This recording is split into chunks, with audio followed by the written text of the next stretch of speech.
Hey everyone, when you're trading in financial markets, you will make plenty of mistakes. The real error is not learning from those mistakes. After many trades across various pairs, it became clear to us that order blocks work better and yield profits when paired with specific conditions. So in this video we will break down the concept of order blocks in trading using a rule-based method for identifying order blocks respected by the market. We will cover the necessary conditions for a valid order block, how to accurately mark and trade them on the chart, plus the internal and external market structure concepts that need to be combined with the order block strategy. So if this interests you, don't forget to hit the like button to support and subscribe to our channel as we regularly share advanced trading insights.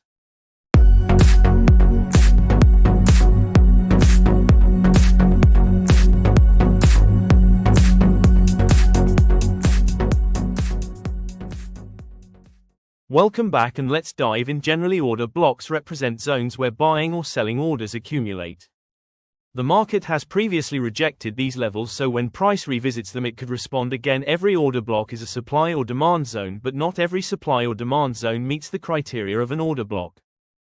Let me demonstrate how each reaction to a price level forms a supply or demand zone. It indicates that traders have entered large buy or sell positions, causing notable price shifts. So when price comes back to these zones, we carefully watch price action to identify potential trading setups, but trading every supply and demand zone won't be efficient.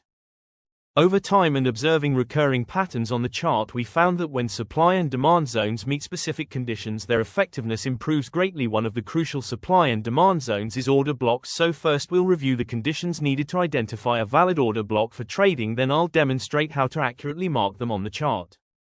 So let's move forward with the rules for a valid order block. The first rule involves the presence of inefficiency.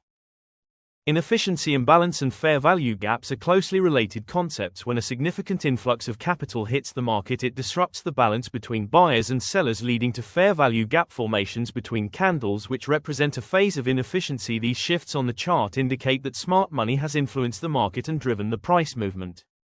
Price frequently revisits these zones to fill the leftover orders, which presents a trading opportunity. The price moves strongly after hitting order blocks, but only when unfilled orders are still present. So a supply or demand zone that caused fair value gaps turns into a key level. We consistently highlight fair value gaps on the chart while analyzing market structure, which is the first step in identifying a valid order block.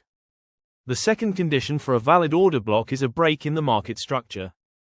In a bullish setup, when a price move breaks the recent market structure and closes above the previous high, the starting point of that move gains major significance. It signals that the demand zone behind the move is not just a regular level but a key area within the market structure. With that in mind, a supply or demand zone becomes a valid order block when it causes a structural break. The same idea applies in a bearish scenario. When a price move breaks the recent market structure to the downside, the starting point of that move becomes crucial. It indicates that the supply zone behind the move isn't just a typical level but a significant zone within the market structure. Therefore, these supply areas are recognized as valid order blocks. Here we're looking at an upward trend. This is the latest break of structure, indicating that demand still holds control. All these demand zones may seem like potential short entries, but here's a key detail: the origin of this bullish move is critical and offers the most reliable trading setups. There's a strong possibility the rest could fall into a liquidity trap. That's why trades in these zones should be executed with reduced risk. If you're uncertain about spotting a valid structure break or reversal, check out our previous videos on market structure concepts linked in the description. Now let's move to the next rule. Last but certainly not least is liquidity. Liquidity represents the zones where stop losses are positioned. Integrating the liquidity concept with order blocks deepens our insight into market behavior and adds value to our strategic decisions. When liquidity is swept in the direction of the prevailing trend before price reaches a supply or demand zone, it increases the reliability of that zone. Three typical liquidity grab patterns appear regularly on the chart. Each forming before price reaches our order block boosts the probability of a successful trade. Let's begin with the first one. The initial liquidity grab pattern occurs when fair value gaps and an order block zone are located directly beneath our demand area. In this case, there's a strong likelihood that the initial demand zone gets cleared by a liquidity sweep and the price surges after hitting our order block zone. This enhances the strength of our order block zone since the market now holds the necessary liquidity for upcoming moves. Let's begin with the first one. The initial liquidity grab pattern occurs when fair value gaps and an order block zone are located directly beneath our demand area. In this case, there's a strong likelihood that the initial demand zone gets cleared by a liquidity sweep and the price surges after hitting our order block zone. This enhances the strength of our order block zone since the market now holds the necessary liquidity for upcoming moves. So here's a key takeaway: before entering any trade, you should always analyze the left side of the chart to assess the market structure conditions and steer clear of avoidable risks. When this type of setup appears, there's a greater likelihood the move is simply a liquidity grab and not an actual trend reversal. This scenario reinforces the strength of our order block zone, making it a prime opportunity for a long entry. The second liquidity grab pattern involves the formation of equal highs and lows. These levels are attractive zones for traders who rely on traditional support and resistance methods. In a bullish scenario, the area beneath equal lows holds a significant amount of liquidity. If a corrective move includes this type of support formation, it further confirms that conditions are in place for smart money to sweep the liquidity and drive the price upward upon reaching the demand zone. The same principle applies in a bearish scenario where the area above equal highs holds significant liquidity. If a corrective move includes this type of resistance zone, it further confirms that conditions are set for smart money to sweep the liquidity and drive the price lower once it taps into the supply zone. Establishing strict rules for every chart scenario is challenging, but through consistent backtesting and live trading, the key lies in refining your system to align with the conditions that yield the best results for your strategy and identifying valid order blocks. Let me show you how to accurately mark them on the chart. We highlight the final candlestick before a strong bullish surge as our order block zone, regardless of whether it's bullish or bearish in color. We consider this candle the point where critical decisions were made, making it a key area for buy-side interest. When the price revisits this zone, we look to enter a long position with our stop placed just below the marked area. In certain situations, we also wait for added confirmation and refined entry signals on lower time frames, which we'll explore in upcoming videos. The same approach applies to bearish scenarios. We highlight the final candlestick before a sharp bearish movement as our order block zone. This serves as the foundational method for identifying order blocks on the chart. However, in certain cases we may need to make slight adjustments based on the context. For instance, there are times when a wick extends below the order block candlestick to capture liquidity. In such cases, we include the wick in our zone marking, but this results in a larger order block area to manage. That's why in these situations we seek additional confirmations on lower time frames to enter trades at more optimal price levels. At times, the candlestick forming the order block is quite small. There's a possibility that price may mitigate this zone and respect its low, but this is not a guaranteed rule. When trading on a live chart, you'll often observe the market breaking through these zones before reversing upwards. So when dealing with smaller order blocks, we either place a wider stop loss beneath the zone or expand the zone to include a broader range on both sides. But how can we determine if this candle is smaller than the typical candlestick range? We do that by using the ATR indicator on the chart. The average true range, or ATR, is a tool that tracks market volatility. It calculates the average size of the last 14 candles based on its default configuration.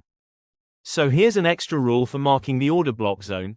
If the order block candlestick is smaller than 60% of the ATR value, we will extend the zone to one full ATR on both sides. For example, if the ATR indicates that the average candle size over the past 14 periods is 20 pips and the order block is less than 60% of that, which is 12 pips, then we will extend the zone to cover 20 pips in total. Based on market structure concepts, three types of order blocks can form on the chart: continuation, reversal, and ranging order blocks. Continuation order blocks form when the market is trending either upward or downward, and the order blocks align with the prevailing trend direction. For example, imagine an uptrend characterized by a series of higher highs and higher lows. Each demand order block that forms along this path presents an opportunity to go long, aligned with the dominant bullish trend. However, if a change of character, CHO-CH, occurs, such as a break in the structure to the downside, a supply order block may form against the prevailing uptrend. While this indicates a possible reversal, it contrasts with the current trend direction. Generally, continuation order blocks have a higher probability of success since they move with the trend. In contrast, reversal order blocks can offer larger risk to reward ratios, but they come with greater risk and require stronger confirmations. The next type of order block is the ranging order block. This type of order block forms during a range-bound or consolidation phase, where price moves sideways within a defined zone before a significant breakout occurs. When the market finally makes a drastic move, either bullish or bearish, the origin of this move becomes an important area of interest. This origin, often inside the previous range, is marked as a ranging order block.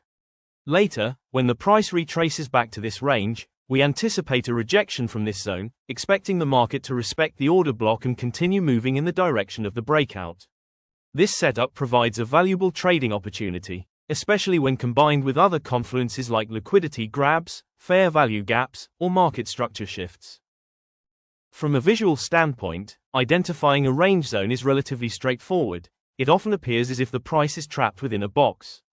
However, from a mechanical perspective, we require at least 4 consecutive candles, each closing back inside the range, to confirm its validity.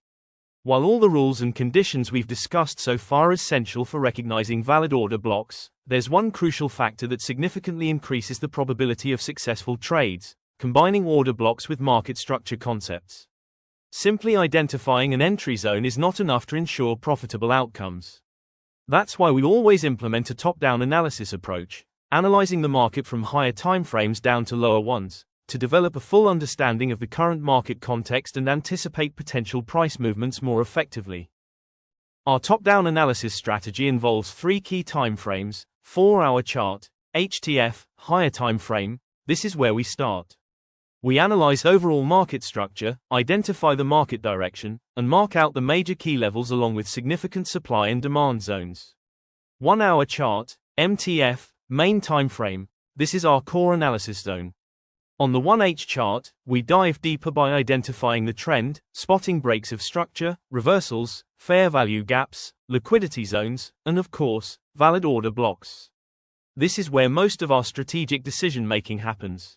15-minute chart, LTF, lower time frame. Finally, we drop to the 15M for entry confirmations. This time frame allows us to refine our entries, reduce risk, and time the market with higher precision. And that wraps it up for this video. If you found value in this breakdown, make sure to smash that like button to show your support. And if you're new here, don't forget to subscribe to the channel for more actionable trading content. Catch you in the next episode. Stay sharp and trade smart.